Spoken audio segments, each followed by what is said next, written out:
Hoje nós vamos começar a nossa primeira aula remota, conteúdo da primeira unidade do segundo bimestre, segundo ano. E o nosso tema de hoje é unificação italiana. Esse tema eu posso dizer para vocês que ele é um conteúdo que se apresenta muito simples, porque nós vamos tratar aqui de duas situações, unificação italiana e unificação alemã. Então, desde a Idade Média, a Itália era constituída por uma série de estados independentes. Após o Congresso de Viena de 1815, muitas dessas unidades políticas passaram a ser dominadas pelo Império Austríaco, pela França e pela Igreja Católica. E às vésperas da unificação, o território italiano ele se apresentava da seguinte divisão. Tá? Aí você pode observar, de um lado o mapa está apresentado aqui as divisões como elas aconteciam desde a Idade Média, e do outro lado aqui você pode ver os pontinhos explicando essas situações, localizando aí estados pontifícios sob o domínio da Igreja Católica, Reino de Nápoles e Sicílias, governado pela família Bourbon, e a Lombardia, região de Veneza, Parma e Módena, Toscana, Emília-Romagna, sob o domínio do Império Austríaco Austro-Húngaro. Tá? Fala Emília-Romagna. Então, o reino de Piemonte e Sardenha, que era um reino autônomo. Diante disso, você tem que observar que todos os outros países da Europa, como França, Espanha, Portugal, foi o primeiro país a se organizar politicamente do Ocidente. Veja que a Itália, depois da Idade Média, século, digamos assim, XV, XVI, XVII, XVIII, só se unifica no final do século XIX. Está marcado aqui, segunda metade do século XIX. Então a Itália ela vai entrar nesse processo de unificação. E temos que entender que há duas personalidades importantes nesse processo. Tá? As representadas pelos reinos do norte e outra pelo sul da Itália, do que chamamos hoje de Itália. No contexto das revoluções de 1848 pela Europa, que também essas revoluções é chamada de Primavera dos Povos. Nós temos aí o rei do Piemonte e Sardenha, Carlos Alberto, que declara guerra ao Império Austro-Húngaro. Do outro lado, você observa que o rei Carlos Alberto ele abdica o trono em favor de seu filho Vítor Emanuel III.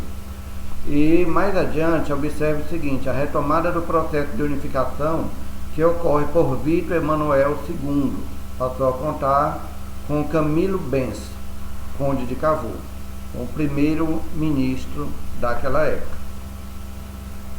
Outro ponto importante, você observa aqui que Cavour ele vai se aproximar, ele aproximou o Piemonte da França e da Inglaterra, e em 1858 firmou o acordo com Napoleão III, pelo qual a França auxiliaria a unificação em troca de alguns territórios.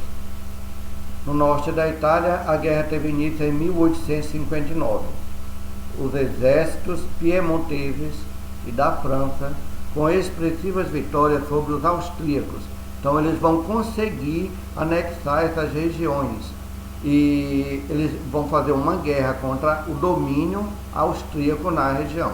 Vão fazer uma guerra contra a Áustria para derrubar o domínio austríaco dessa região norte da Itália. Outro problema apresentado é que uma parte da Itália era dominado pelo Papa da época, melhor dizendo, pela Igreja Católica. E as propriedades da Igreja Católica dentro da Itália, nós vamos trabalhar um tema que já trabalhamos um tema sobre o Império Franco, o Reino Franco, então ele ganha ainda nesse período ainda da formação dos reinos francos, com Pepino o Breve. E outra questão, no sul da península, o movimento de unificação ele foi liderado por Giuseppe Garibaldi. Giuseppe Garibaldi é um homem de dois mundos, porque ele participou da Farroupilha aqui no Brasil e participou também do movimento de unificação italiana, levando os italianos do sul a esse processo de aceitação da unificação do país. Vejo na leitura o que fala sobre as duas Sicílias, as propostas do rei Vítor Emanuel III, do rei de Piemonte. Tem que se analisar todas essas questões. O Papa Pio IX ele passou a considerar como prisioneiro do Estado italiano, em não concordar com a perda dos territórios dentro da igreja, territórios da igreja em si. A situação ela passou a ser conhecida como questão romana, e a questão romana só tem solução em 1929, quando é criado então o Estado do Vaticano, como propriedade da Igreja Católica. É um Estado independente dentro de Roma. É uma cidade, é um bairro e é um país dentro de Roma. A unificação alemã ela acontece também no mesmo período. A Itália e a Alemanha vão se tornar países na segunda metade do século XIX. Então nós temos aqui a questão da confederação germânica, e ela acontece também, os 39 estados independentes reunidos na Confederação Germânica. Essa confederação ela havia sido criada pelo Congresso de Viena de 1815, após a derrota de Napoleão Bonaparte, figura importantíssima nesse contexto histórico de unificações. Para substituir o Sacro Império Romano Germânico, a presidência dessa confederação estava com o Império Austro-Húngaro e a vice-presidência da Prússia. O primeiro passo sentido na unificação ele foi dado em 1834, onde vai se estabelecer o Zollverein. Zollverein ele é um acordo comercial entre os estados que acabava com as taxas alfandegárias dentro da Confederação Germânica. Taxas alfandegárias, melhor dizendo, a isenção dos impostos.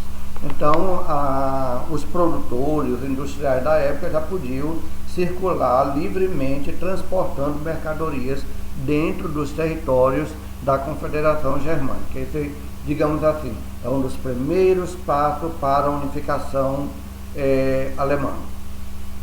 E observamos então que o sentimento liberal é quem prevalecia. A unificação dos estados ela é puramente econômica, política e econômica, para o crescimento da nação. Em 1862, o rei Guilherme I, rei da Prússia, ele nomeou como seu primeiro-ministro Otto von Bismarck, que é uma figura importantíssima nesse processo de unificação. Nós temos as imagens aqui, Otto von Bismarck e Guilherme I. O primeiro conflito contra a Dinamarca, porque nesse processo de unificação, então, é se formar um território. Obviamente, nós temos que entender que a política alemã era uma política expansionista, então, outros países iam reclamar os seus direitos. Então, aqui citamos a Dinamarca. Nesse mesmo contexto, estava acontecendo a Comuna de Paris. E o que foi a Comuna de Paris? É o primeiro movimento, digamos assim, comunista europeu, onde os opositores, trabalhadores de Paris, eles vão tomar o poder e vão administrar a cidade por alguns dias, alguns meses aí, como nós estamos observando aqui.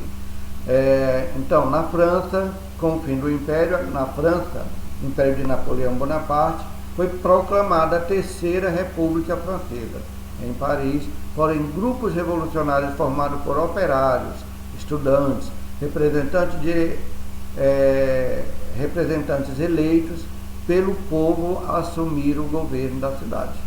Aquela velha proposta, a comuna, a instalação da comuna, então o governo da maioria da população.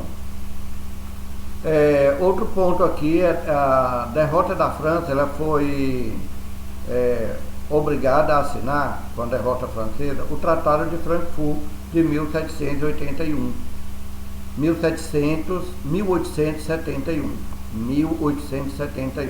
pelo qual concedeu o território da Alsácia-Lorena, a atual fronteira da Alemanha e Suíça, aos alemães, e foi obrigada a assumir pela pesada modernização do país. E em 18 de janeiro de 1871, Guilherme I foi proclamado então primeiro imperador da Alemanha no Palácio de Versalhes, em Paris. Depois, anos mais tarde, vai vir a questão do revanchismo francês, tá? Onde a proposta é o quê? Tomar-se toda a região que foi cedida pelo Tratado de Frankfurt. Em seguida, nós temos a atividade para fazer deste capítulo. Peço que vocês façam essa atividade. Na primeira aula da unidade 2, na aula da unidade 2, segunda unidade, nós vamos corrigir essa atividade. Procure assistir videoaulas sobre essa temática. Tem no YouTube, vocês podem procurar excelentes vídeos sobre essa questão. Forte abraço a todos.